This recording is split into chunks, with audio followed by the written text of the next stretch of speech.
So are we using more items in our homes and businesses using electricity? And we're just going to talk about that a little bit today, and maybe the onset of a potential electric shortage moving into the future, especially when we're talking about electric vehicles or EVs. We have James Kambitz and Dr. John Bagoo. They'll be joining us to discuss this topic. And, of course, at the control panel, producer extraordinaire Jim Walsh. Hi-de-ho. Hi-de-ho. Oh, there we go. That's Howdy, why hi. I didn't have my mic or my headset on. You hearing us okay, Jim? I'm hearing you great. All right. Very good. Very good. So, got through the technical glitches. So, Yeah. how was your weekend? Oh, it's great. Father's Day. Yeah. I'm not really a father. Well, I'm a stepfather. Very nice. So we just kind of lay low. I talked to my dad. Yeah. He's 93. He'll Oh, my be goodness. 93 at the end of this month. Oh, my goodness. He sounded pretty good, though. That's He great. sounded fairly, I'm not making a joke here, considering his age, he sounded fairly lucid over Yeah. the weekend. Yeah. He Yeah. seemed to be in good spirits. That's fantastic. Yeah. I spent my day traveling yesterday, so I haven't hardly caught up with anybody yet. Yeah. In fact, I think I talked to Jim more than I talked to my family, the other Yeah. Jim in the room here, than my actual family yesterday. Well, I count my lucky stars because my father was not a jerk raising me Right, and my brother. right. Was and is a pretty good guy. Okay, And I hear these horror stories from a lot of people sure. about how their father did this and beat them or drank and did that. So Yeah. I didn't really have that. Well, that's good. Yeah. That's good. So you can't blame that on never That's mind. right. Yeah, Nothing- yeah. Of all the things wrong with my life, I can't blame any of them on my father. Dadgummit. I'm glad you brought that up. I was going to say that, Jim, but I didn't think it was appropriate for me to bring that up. So anyway, yes. Well, it's good to be back. Yeah, It's been a few good to weeks have you since I've been back. behind the microphone here. How is so the left coast? It's left. There's no doubt about left it. it, yeah. It's still there. I left it there just fine. You left it there. Yeah, it was good. I had spent a lot of time in L.A. I guess last week, and You got to take me out. I've never been to California. really, Yeah, I'm an old man. I've never been there. wow. I've been all up and down the East Coast. So you want That's where I'm from. So I get to L.A. and you can't even see 2 blocks in front of you because of the smog. Okay. So, and the traffic is so bad it takes hours to go like 3 or 4 miles. So you want to go to that. Well, I'd like to say I saw California once. It's kind of on my bucket list. You know what? You get out of L.A. People it's- said the same thing about New York, and I got to New York, and it was fine. And you get to where you're going, and it's great to be. Yes. See, if you don't have to travel, or you get to where you're going, and you don't have to travel after that, it's not a Right. bad place to be. I hate trying to get around that town. I really do. Oh, I understand, though. I understand. Thank goodness for Lyft and Uber, because I just decided this time I'm not driving around the town, so I use Lyft and Uber, and then I got a little work done sitting in the back seat running around town. That was okay. Yeah. It's just that if you have to actually drive in that stuff, I can see where people New get York road can be rage. that way, too. Yeah. Having spent a fair share of time in the Big Apple, on the highways and byways in the city and Yep. around the city. Yep. If you catch it at the right or wrong time of day, Yeah.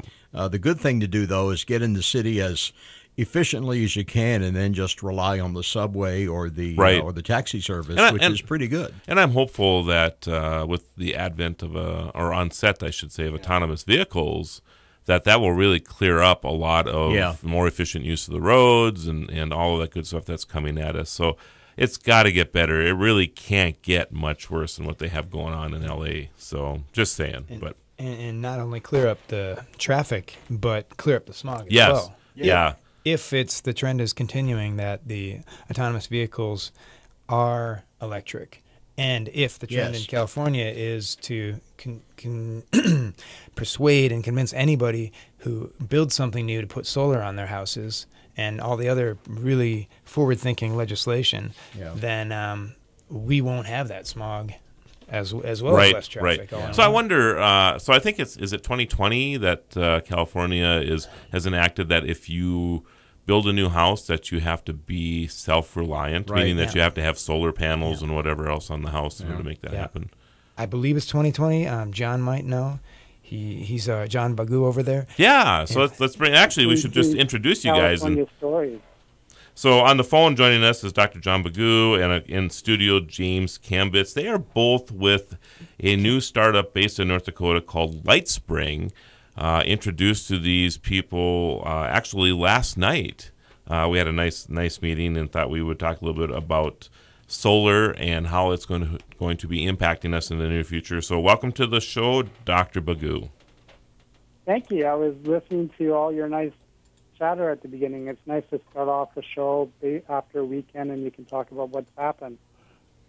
So do you know about the legislation in California? Are they actually implementing that where by 2020 if you're building a new house? I did an NPR interview earlier this year, and then they put it out on the web, and I was sandwiched between two California stories. And the first California story was this 2020 mandate. And it's not so much that you absolutely have to put solar panels on a new home or new installation or residence. You have to you can do community solar or offset it somehow. So in a sense, you're not forced to do things one way. You have a choice of options. The whole point is that you use less energy or generate your own energy, and you become kind of renewable and use clean technology to start off your house. So I think that's a good idea. So there's some flexibility there. It's not an absolute mandate for you have to put panels on your house. There's different options you can do. So, I mean, it's not a mandate that you have to do that, but it's really a mandate to say you have to be responsible. If you add, if you're going to add any more energy, they're not telling you specifically what you absolutely have to do, but you have to do something, which I like. I like that attitude. You just can't sit on your butts anymore and watch the world go by and dirty it up. You actually have to do something. Well, it's neat on a couple levels that they're saying, A, you got to be responsible, meaning our air is bad worldwide, especially in California, visible. So if you're going to add more energy, you're not going to be part of the problem. You're going to be part of the solution, and you got to be responsible for your own external costs. That's a huge difference in a lot of legislation. Like where we live here in North Dakota, you don't have to be responsible for your external costs. The externalities from utilities, we can't charge them for those. So, you might be burning tons of fossil fuels, and we all breathe that, and you have more asthma and all these external costs of kids in the hospital, people dying younger from respiratory disease, but we can't make the coal companies pay for that or other fossil fuels. But in other countries, they make you responsible for your external costs. So in a way, California is kind of saying, hey, we can do this in a more positive way. So I found, and this is kind of a teaser going into our commercial break, but Dr. Bagoo, you had talked, I had mentioned yesterday or last night over our meeting that we have I think it's about 38,000 people that die every year on our roads, and we were talking about how tolerant we are of that compared to air travel, that we have zero tolerance for deaths, but yet we're okay with deaths. And then you brought up an interesting statistic about how many people die because of pollution in this country. So we'll get to that right after the break. Right now, 69. The Red River Farm Network. Ag News is here on SuperTalk 1270. Follow the Guru of Geek at Facebook.com/The Tech Ranch or Twitter at Guru of Geek or TheTechRanch.com. Here again is your Guru of Geek, Marlo Anderson. And I want to thank everybody who follows us across the country and around the world on the Blueberry Network. We're on the Tech Podcast Network. If it's Tech, it's here. We're on the Roku, iTunes, radio. Oh, yeah, our own app, Radio Pup, tuned in. Of course, SuperTalk 1270 also has their own app as well. So all kinds of places that you can catch the show live, or if you want to catch it a little bit later, listen to this again. I think we're going to have all kinds of amazing information, so you may want to listen to this again in the future. Joining us in studio is James Cambitz. We'll call him Jim because we have another Jim here, so we'll just confuse everybody with two Jims in the studio today. And joining us on the phone, Dr. John Bagoo, both with Lightspring. And we were just teasing everybody about how many deaths we have in the country due to automobile accidents. And producer extraordinaire Jim is laughing about some other news piece that just comes across. So that's I'm fine. Okay. That's relative, Jim. Are you really fine? Yeah. Okay. So anyway, and we were just teasing about 38,000 deaths in the country due to automobile accidents, and there's another piece of this that we don't talk a lot about. In fact, I never even heard this until last night. So, Dr. Bagoo, could you explain a little bit about the pollution scenario there? Yeah, so obviously car deaths are a big problem in this country. As you said, 40,000 people die every year from it. So it's a pretty serious problem. But what people don't realize is the stuff coming out of the exhaust pipe in your car is actually killing more people a year.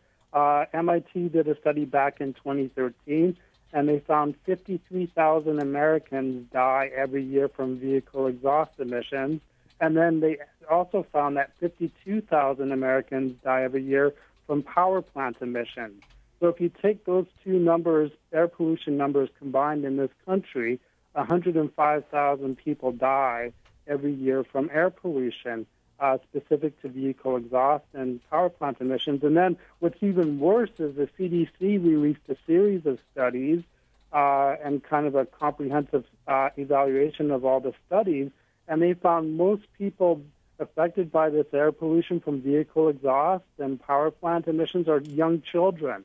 So not only are we killing ourselves in very large numbers every year by driving and switching the light on, but we're targeting our kids. Our kids are affected a lot more than everybody else because they don't have a developed immune system that can resist the pollution and the toxins that enter their body through the air. So, I mean, I call it a ritual human sacrifice that we just accept as we burn energy to the energy gods to keep our civilization going. But I think there's a better solution out there where we don't have to kill our kids and ourselves, and we can still drive and live in a civilized world. Now, I would imagine that, not unlike car accidents, we have a lot of people that get killed, but there's also a lot of people that are injured, some quite seriously, and deal with that for the rest of their lives. I would imagine pollution has the same, issue, right? 100,000 people a year die because of air pollution in this country. Yes, there has to be other. It doesn't say how many people are affected. So, as Jim brought up, asthma is a big problem. So, for example, there was a study in Connecticut done where almost 9% of children have asthma. And I'm not saying that car vehicle exhaust pollution causes asthma. It might. There's many factors that can cause asthma. Vehicle exhaust is one of them. But if you do have asthma, one thing for sure is vehicle exhaust emissions will make your asthma worse. So, yeah, not only does it kill you, it makes your life miserable. And, again, a lot of times children suffer the most because of it. So it's a really evil, kind of insidious way that is really destroying the most vulnerable members of our society. And it's the children and the elderly that suffer the most. That's because kids' lungs are the most fresh and absorbent, or what is that all about? Is that the case? Yeah, they don't have the immune system. So, for example, vehicle exhaust has benzene and toluene in it, the same stuff that's in cigarettes. So if we know cigarettes is really bad for you, we don't want our children to smoke, and yet we're quite fine driving gas vehicles and large numbers right beside them. So they're inhaling benzene and toluene. That's getting in their system, and they just can't handle that. It just destroys their lungs, and toluene even destroys your kidneys and liver, too, and your central nervous system. Plus, as Jim knows, they've done recent findings where they actually found heavy metal nanoparticles in your brain. So now we're seeing that vehicle exhaust and power plant emissions are producing these particles that end up in your brain in the billions of them. I have billions in my brain. I'm quite sure about that. I don't know how many, but there's a lot in my brain. And after they did that study, they found a different study where vehicle exhaust emissions are now linked to Alzheimer's and dementia.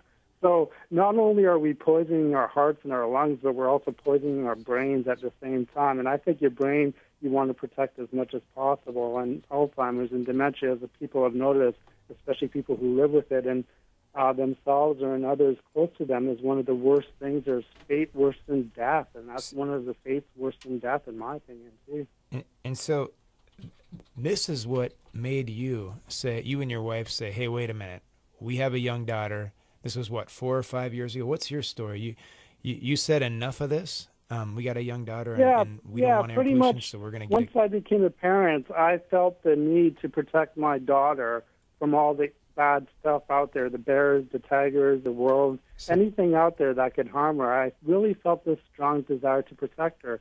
So we got solar panels on our house. We became the largest solar installation in Fargo for 4 years. We drive an inductively charged EV, which means we don't have to plug our EV in. It just automatically charges when we drive it into our garage through 2 plates, through space. It's wireless, plugless charging, so it's really cool. And as a consequence, I really hope my daughter only ends up with millions of pollution nanoparticles in her brain, not billions, because we're reducing her exposure to these toxic compounds and these toxic particles. So is there a relation to rural versus populated areas when it comes to pollution, and people who are exposed to it and the amount of deaths that relate to that? That's a good question. I would say we're all at risk, and we're all at risk for different reasons. So obviously the city of Fargo has 140,000 vehicles. I'm calling it Fargo-Cass County. The whole county has 140,000 vehicles. But if you think about it, West Fargo and Fargo is 90% of Cass County's population. So most of the vehicles are in our cities. That's where we have these little mini polluters. We have 141,000 plus in Fargo, Cass County. They're all polluting, right? Anywhere we drive, anywhere we are. And so the scientific studies and the medical studies call it high-density traffic. The closer you get to high-density traffic, the more exposure you get to the benzene, the toluene, the nanoparticles, and the other things. So that's kind of the urban problem. That's the city problem. It's our cars. The rural problem is where a lot of the power plants, like the coal plants and stuff like that, that release toxins that, again, almost kill as many people as the cars do with their emissions. They're usually in the rural areas down, and so if you're in a rural area downwind from a power plant or close to a power plant, and you're exposed to what they release, the mercury, sulfur, NOx, and also the nanoparticles too, they release the same type of things, the heavy metal stuff that gets in your brain. You're facing the same problem from a different source, but similar consequences to your heart, lungs, and brain. So we all face this problem. I suppose if you live in the mountains of Canada, where I'm from, and there's no cars or no power plants, you're good, but not many people do. That's why I like the mountains, because not many people are there. And by the way, I was listening to the newscast. Don't get Canadians mad at Americans. We're really good friends. Let's keep it that way. Yeah. I thought that was funny what your newscast said as I was listening. Anyway, that's an aside point. So the point is we all face this risk usually because we all drive or we live somewhere close to power plants. There's very few of us that don't have some exposure to this kind of pollution. Well, and on many levels it affects us all. Like here in Bismarck, for example, people don't really think about air pollution, and we don't really seem to care. It's like we've never had to. Yeah, well, that's what we think. Yeah. And so I was on the Lung Association board for the last 5 or so years before the North Dakota kind of disassembled and went to the regional office taking care of it due to funding losses, which John can talk a little bit about as well. It's because that's all tied into our fossil fuel production. Gas prices go up, and then that's a huge change in our revenue. Gas prices go down, and now, we have to cut 600 state employees like we did in North Dakota when the gas prices fell in the Bakken. So it's a very variable and unstable farm to base your economy on that level. But here in the center of our state, for example, we don't really think about pollution. I joined the Lung Association, and I started to learn, and we would go county by county and get the reports. Yeah. And the counties within 30 miles of the coal plants have significantly larger air pollution because most North Dakotans don't know this at all, we burn 27 to 28 million tons of lignite coal. That's the least efficient form and dirtiest form of energy that you can burn. And we've got a plant right up the road here, right up 83. That's a good point. And so if you're burning 27 million tons of that, that's all going into the air. When it binds with oxygen to create CO2, that makes 2.2. So not only do we have 27, we more like have almost 60, 70 million tons of this CO2 that we're breathing here in North Dakota. So we are a major polluter. And the interesting thing is we have 7 plants all within an hour and a half from Bismarck, northwest of us. Well, what direction does the wind blow here?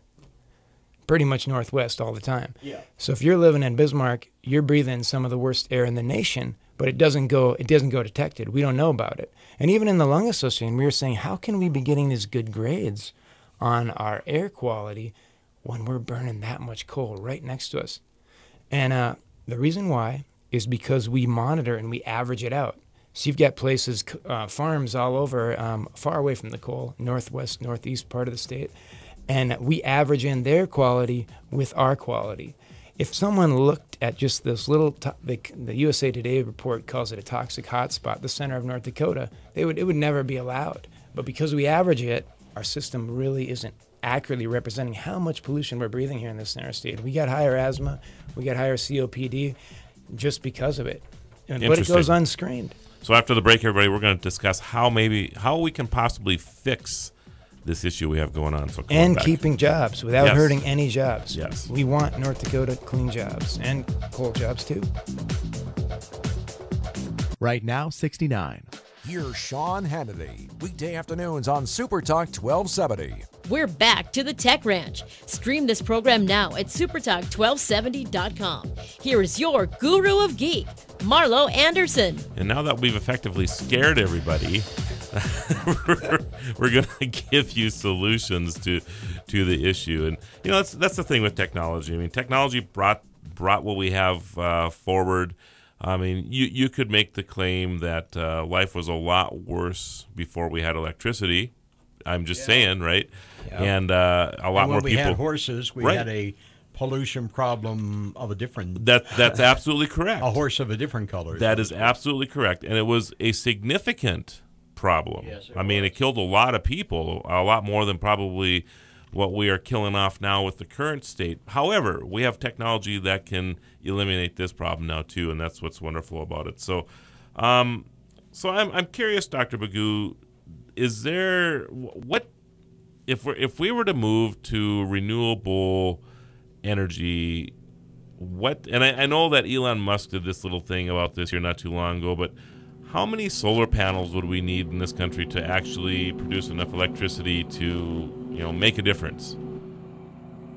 Well, that's going to be a huge number. I did a comprehensive energy study for Fargo-Cass County, so I would say in order to power all the vehicles, 140,000 vehicles, all the homes, all the businesses in Fargo-Cass County, you'd need 2,000 megawatts of solar or wind energy to do that. 2,000 megawatts is 2 million watts. It's a pretty significant number. If you want to do the entire country, that would be a huge number. Now we're talking thousands of megawatts, way beyond 2,000 megawatts. So it's a large task, but it's doable. I mean, the sun gives us so much energy every day that there's more. It could power our civilization of our world 1,800 times itself. That lands on the land. So there's more than enough energy to do it. The number of solar panels would be large, but hey, we produce 50 million cars a year. So if we can produce 50 million cars a year, we can probably produce hundreds of millions of solar panels a year quite easily. Sure. So I think what I put forward was a 30-year plan to do 10% transitions in my community. If we did that, if we went to EVs, solar, and wind, we would save $8 billion on energy costs in 30 years and become the first truly air pollution free city in the United States. Because a lot of cities are going to solar and wind, but like I said before, urban areas, the pollution comes from the cars, not from the energy generation. It comes from energy usage. So we have to target cars in cities, and if you do solar and wind with EVs, then it's even better. You save even more money. So the answer is a lot. It would take a lot of solar panels, a lot of turbines, but the other answer is we could do it because, hey, we're already doing things on a large scale anyway. Well, and around here, as soon as people say, let's go to clean energy, they say, well, you can't store it. This is impossible. Well, Elon Musk has created a solution. They built what, 100 megawatt battery system or 200 megawatt battery storage system already? They're getting bigger every day. Then somebody else has topped that as well too. So that's not even the Australian batteries are going to be not even the biggest pretty soon. So they're getting bigger and bigger every year. Now because if we use batteries for storage, that makes our grid a lot even better than it is now. Well, and so now that they've proved that storage for renewables is possible, you've removed that reliability factor, because that was really what was keeping us on fossil fuels, saying, well, you just can't store it. What happens when the sun isn't shining or the wind isn't blowing? Well, now there's a solution for that. And, you know, making a hybrid system where we have tons of wind in North Dakota. We're one of the top 2 or 3 in the whole USA for wind potential. You hybridize that with solar. We're also huge in solar. Interesting fact, North Dakota's dead last of all the states in solar production, but yet we're in the top 12 to 20 of the best solar potential. So we have incredible amounts of solar potential. And people say, well, how can that be? It's cold there. Well, you don't need heat for solar. You need light. So in the winter, you actually don't want heat. So in the winter, our solar panels perform really well because they don't lose their efficiency by being overheated and things like that. So North Dakota has a huge potential. The largest solar farm in North America today is in Minnesota, of all places. So there's this huge myth in North Dakota that A, we're too far north, and that B, we just can't store it. And that's no longer true. And hybridizing solar and wind, how nice is that? The wind blows all day, all night, doesn't matter. Sun shines, you have 100% baseload predictability. Sun comes up on June 23rd, the same as it will on June 23rd, 2019 or 20. So you have that unbelievable predictability of sunlight hours with a little cloud variance. And then you got the bonus of wind in there, adding extra. And then, hey, throw in whatever you have extra into battery storage and get you through any time where it's a little less sunny or windy. So we have those solutions. The question is, though, how are we going to get our state to be nimble, and how are we going to want to say, wait, renewables are more profitable, they're more affordable, cost of fossil fuels goes up every year, it's a bad future investment. Let's make an investment in a real future that's no matter what going to pay off. The world isn't doing it just because clean energy is the right thing to do and we don't want our kids to be coughing and have asthma. They're doing it because they're making money on it, and they do that. They crunch the numbers and say, no matter what, no matter how you crunch your numbers, you lose with fossil fuels in the short term and the long term.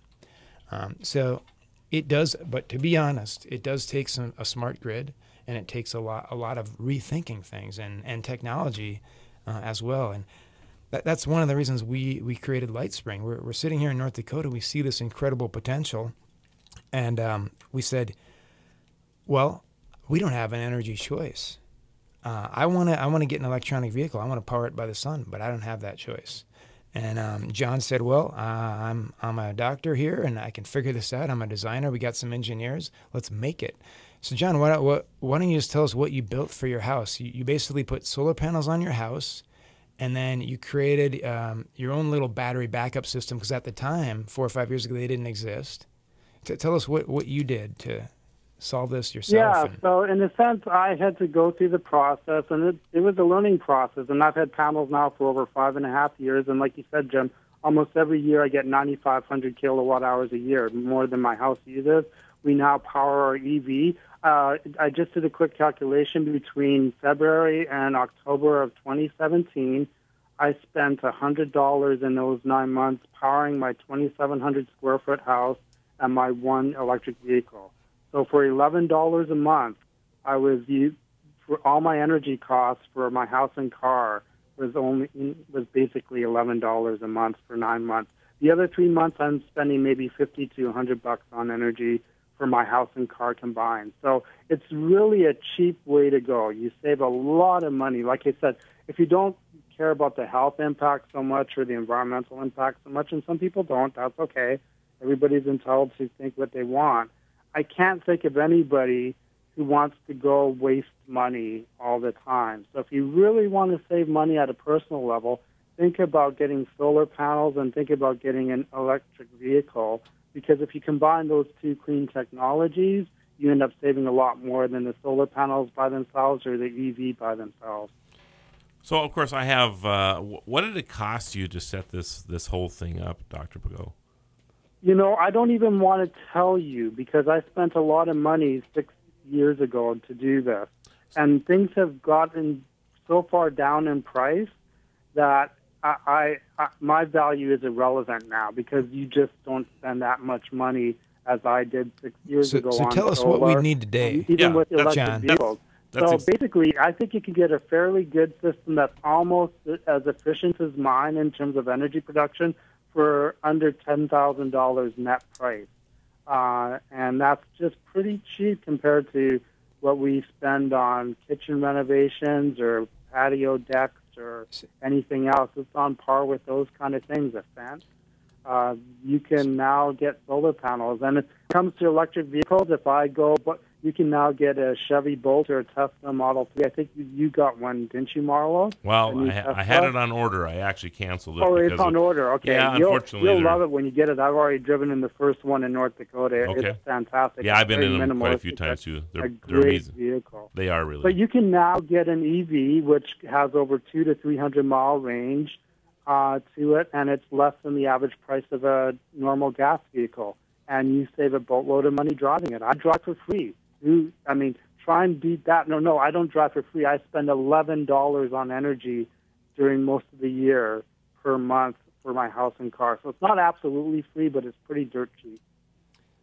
Interesting. So that $10,000 figure, I just want to dissect that a little bit. Does that include storage as well, or would you have to put a battery storage on top of that? You'd have to put more money into storage, but since we have a grid, I kind of like the grid now. I used to think, well, I should get off the grid, but actually the grid is a huge battery supply for me.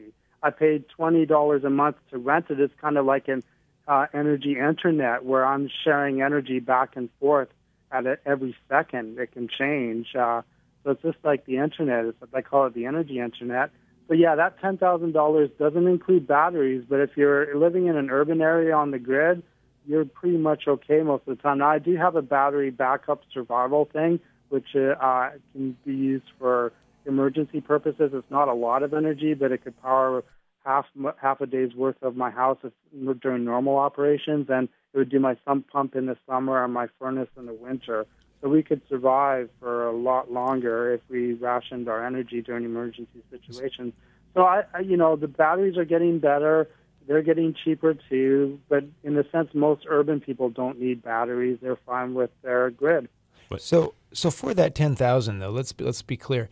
So you're powering your entire house, heat, air conditioning, all that stuff, and you're powering your electronic vehicle year round. So I guess the average person spends what, $50 on gas a month? What planet are you from? Well, yeah, I was going to say 50.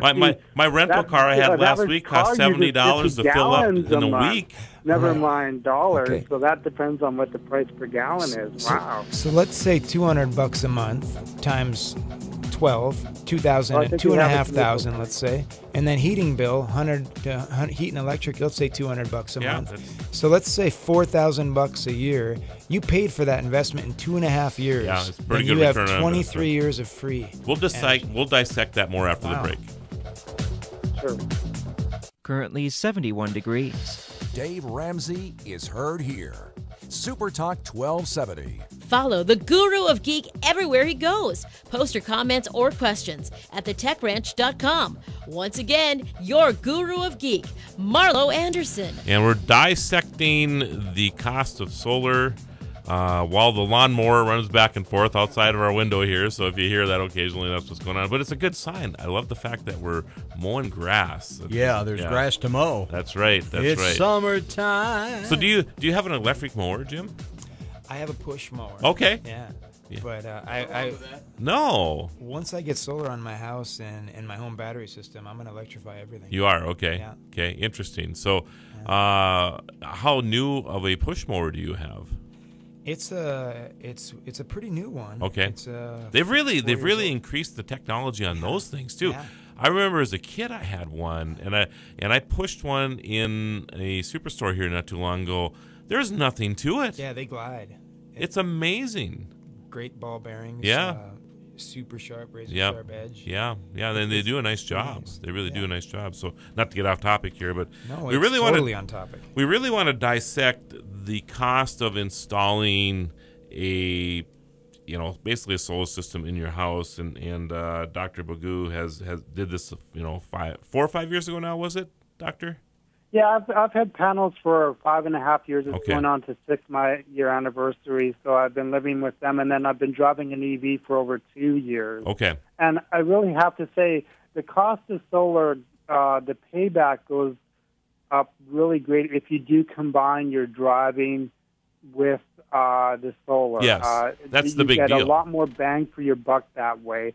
So then your return on investment is decreased. The time period for the return on your investment is decreased. I'm going to be conservative and say, in general, if you do solar by itself, you double your investment in the 25-year time. So the first 12.5 years, you get your money back, and the next 12.5 years, you get pure profit off of it. Now, if you take your car and go EV and use solar to power your car, then I would say maybe the return on investment, you get your money back in 5 to 7 years total, and then it's free driving and free house stuff for the next 18 years. So it really does, cut the time in almost half if you can combine driving with solar.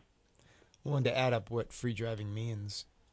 18 years times $2,500 a year. That's 36 to 40 Yeah. grand, depending how you drive. Yeah, that's a pretty significant amount of money you're saving on it. Yeah, I would say it's close to around 50 grand in the first 20, 25 years.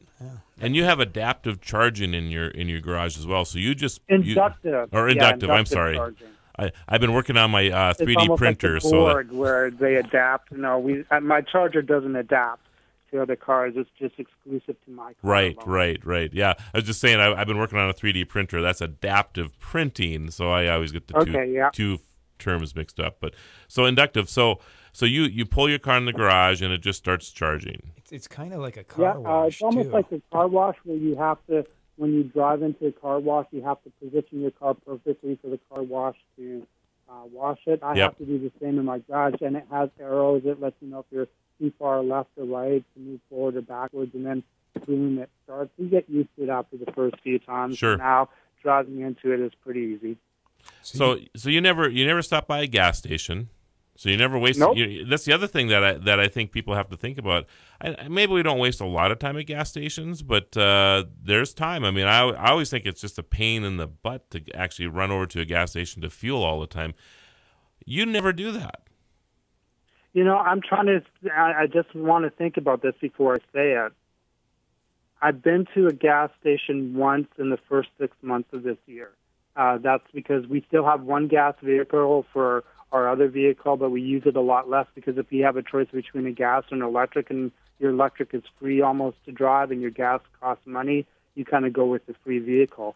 So my wife usually drives the gas vehicle because I'm driving my daughter in the electric more than she is, and we do make that choice. We used to fight who gets the electric because it's so much better. And now it's like whoever drives our daughter gets the electric. So that's usually me now because I'm driving my daughter more than she is. What do you mean? So my wife does still gas up a bit, but I've been to a gas station, I think, only once this year. Why daughter in the electric? It goes with those nanoparticles, benzene, toluene. Remember, our gas vehicles emit those noxious compounds and those heavy metal pollution things. So they come from our own vehicles. So if you don't want your children to get air pollution, look at your vehicle because that's the closest source of air pollution your children face every day. So in a sense, if we're driving our daughter around, we don't want to drive her in a vehicle that will potentially kill her or make her life miserable. We want to drive a vehicle which has zero emissions, and so she doesn't get pollution in her heart, lungs, or brain. So that's kind of the choice we make. You've made it hard for me to. You've made it hard for me to live as a normal person anymore, John. Because every I know, day but I get in the garage and turn on the car. And that's a very good point, Jim. We still drive. We still use electricity. We just power ourselves, and we have clean energy and clean technology. So we haven't adjusted our lifestyle hardly at all, except it's absolutely clean and it's better for us. But and we save a because load of money you, too. You've made it harder for me to get in my car, which is gas at the moment. because you turn it on in the garage and you're waiting for the kids to get buckled in or whatever, and it's the fumes are getting really bad, and I'm starting to notice it. And I look at your car, and there's no exhaust pipes. I'm like, where are the exhaust pipes? Oh, wait, it doesn't emit anything. How different is that in the winter to not have a car? Yeah, so, I think you mentioned it's really important. We mostly have, if you have an indoor garage attached to your house, then it's even worse problem because that stuff gets in your house then too. But also winter, people say, oh, who would want to drive an electronic vehicle in the winter? It's not going to start. But you said that it's actually better in the winter than your gas vehicle. Yeah, it heats up faster. It's, it's just a more comfortable vehicle to drive. We do lose a bit of range in the wintertime, but we do less driving in the winter too. So those two factors cancel each other out. So in a sense, our car never gets below 50% of the battery usually, just with urban driving. And I think the first year I did a comparison, we drove our electric vehicle 8,000 miles that year for almost free driving every month. And we drove our gas vehicle 2,000 miles that year. So we're driving our electric 4 times more than our gas. We're saving a lot of money. And I think we only use 6 barrels of oil total for 2017. Most people use 60 to 90 barrels of oil. So we're using 1/10 the oil of what everybody else is using. So you basically just have solar panels on your house. They charge your house. You also have some battery backup storage that you can go down into. And then your car, you just drive over the pad, get out of the car, you come back and it's charged in the morning without doing And the panels mostly charge our car too. We have a big enough system. We were getting more energy than our house was using, so we now use that surplus to power our car too. Wow. Yeah, that's amazing. It really is. It really is. So, because we didn't expect to get so much energy. Again, we were kind of pioneers. We weren't the first people to do this. We were the biggest system, though, and so we kind of overdid it, had extra energy. We were giving back to the grid, making a bit of money. But if you get in a vehicle and solar, that's where we really started to save money then, combining those technologies. So I know you guys, you're a new startup based in North Dakota, Lightspring. We can find more information about you guys at lightspring.com? .io. I have a .io now as well, so yes. Yeah. And just so you know, we're in the startup phase. We have our articles of incorporation, but we haven't, and we just got our website up, and it's really not populated yet. Just tiny little bits of information, no photos, nothing. It's super bare bones. So hopefully by the end of the summer, we should have our first project underway. And if not, more importantly, we decided that we're going to get together. We're going to create a collaborative, people who want technology innovations, smart solutions, new choices, clean solutions in a stable local economy. We don't want to hire people from out of state to come in here and build us a solar panel. I think we have enough smart local North Dakotans that we can get together and create our own systems and build it ourselves and keep the money right here in the state. Sure. So that's we're developing. It'll be a little while, but we've made a commitment. We've all quit our jobs, and we're all 4 of our main co-founders we're in position to spend our full time working on these solutions. Yeah, that's fantastic, and I think the state of North Dakota and the country as a whole is going to benefit from the 4 of you collaborating, and I look forward to the exciting things that you guys are going to bring out. So it should be wonderful. Any last comments, Jim or Dr. Bagoo? Well, I just want to say that, because we're electrifying, we're going to have such a large need, demand for energy. And so our goal is to not take energy away from the current fossil fuel industry, but to help supply some of the new energy. So we're not going to cut into their jobs or anything. But let's look towards the future. And All right. And I agree. And I think you said it best, Marlo. Technology got us into this trouble, but technology is going to get us out of this trouble, too. Yeah, I absolutely agree with that. All right, gentlemen, it's been great having you on the show. Go to lightspring.io if you want to know more about what Dr. Bagoo and Jim Kibitz are. Kambitz, that German thing. I'm going to call you Kibitz from now on. I love it. Producer extraordinaire, Jim Walsh. Thank you. Take care. Have a great week, everybody.